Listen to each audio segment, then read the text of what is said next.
গান আমি দেবো পরে।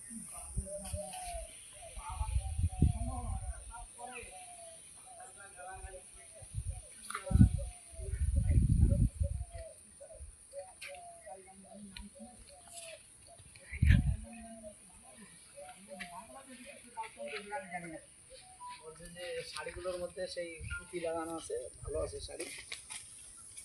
বললো যে ঢাকাই জামদানি দাড়ি, আমি বললাম যে নেটে দেখো ঢাকাই জামদানির শাড়ির দাম আমারই বললো। তারপরে তোমার দেখলো, দেখাইলাম বাবারে, দিদির মেয়ের জন্য যেটা নিয়েছিলাম ওটা থেকে 16,700 টাকা। আর বাকি মাঝে নিয়ে এসছে,